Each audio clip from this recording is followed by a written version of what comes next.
Bale may stay, Griezmann could be blocked, Spurs make ambitious Dybala swoop, Klopp has his say on Liverpool's transfer dealings, and a transfer roundup is all coming up in the next few minutes as I'm your host, Matt Froelich. You are the Onefootballers, and this is the Daily News. First off, and to Gareth Bale's situation at Real Madrid, which could look a little bit worse for him because of Marco Asensio's injury. The Spanish playmaker ruptured his ACL, meaning he could miss the majority of next season, meaning the Real Madrid are one player light in their squad. So either Gareth Bale is going to stay, or it could be Dani Ceballos. Despite this though, he has been assured that his loan move to Arsenal will be going ahead, so it looks like Zinedine Zidane's going to need an extra player. Of course, Zidane doesn't really like Bale, and Bale doesn't all look too happy, but when push comes to shove, I'm sure it's much easier to keep a world-class player in Bale than it is to get rid of him and then bring in someone new who's going to want to play, and then they're left in the whole situation that Ceballos is in at the moment.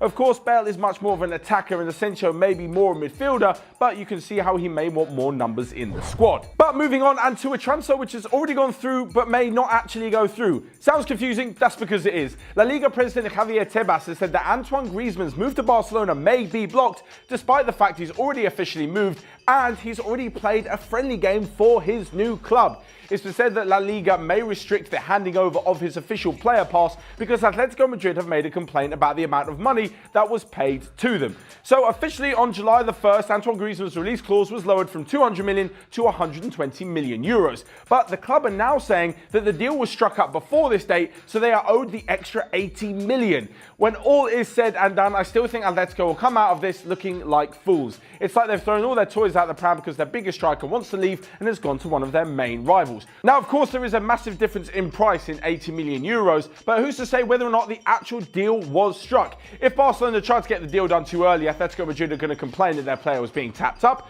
and if they get it done too late, well, they're saying it was done a bit earlier and they want more money. It seems like there's just no pleasing some people. So from one transfer to another, and this, even from coming from a Spurs fan, is unbelievably ambitious. Reports last night said the Spurs are making a swoop for Paulo Dybala from Juventus. Now, the club are willing to listen to offers as Cristiano Ronaldo is, of course, the main man at the club. And apparently for 80 million, the 25-year-old can leave. Now, Spurs and Richard Pochettino especially have been big admirers of Paulo Dybala. He mentioned that before they lost to Juventus a few years ago in the Champions League, that Dybala was amongst one of the world's best, and he'd love to have him in the club. Of course, this will be a very difficult operation because of the amount of money that Spurs will have to spend. They've already smashed their transfer record this summer with bringing in Tanguy Ndombele from Lyon, so to go and do it again for another 20 million on top of what they spent for Ndombele, well, it's not something you necessarily associate with Tottenham. Daniel Levy is still in talks with the Real Betis over the signing of Giovanni Lo Celso, but if they also want to bring in Dybala, it looks like they'll have to prioritise him over the signing of Lo Celso. And moving on to some Liverpool news next, and Jurgen Klopp has had his say on the club's transfer dealings. Basically, there's not going to be too many. They've already signed young Dutch defender Sepp van der Voog from PEC Zwolle, but apart from that, it looks like not much business will be done. Nathaniel Klein has injured himself and looks like he could be out for 6 months, but it still won't affect Jurgen Klopp's transfer plans. He also went on to mention that after his team drew 2-2 against Sporting Lisbon, that Bruno Fernandes is a fantastic player, and it'd be a real shame if he ends up at Manchester United. The attacking midfielder has been linked all summer with a whole host of clubs, but it looks like United are in the front seat. They're said to be discussing with the bosses at the moment a potential move, but as for the midfielder himself, he said that he doesn't quite know where, but that he does want to play in the Premier League. And lastly but not least, we'll come to a roundup of all the day's transfer news, where Patrick Cutrone said he won't be leaving AC Milan for Wolves, who haven't bid enough money for the start, and he doesn't really want to leave his hometown club. Crystal Palace are willing to sell Wilfried Zaha, and the surprise candidates for his signature are now Everton. Alongside this, Watford's Dodi Lukebakio could be moving to Hertha Berlin in a £20 million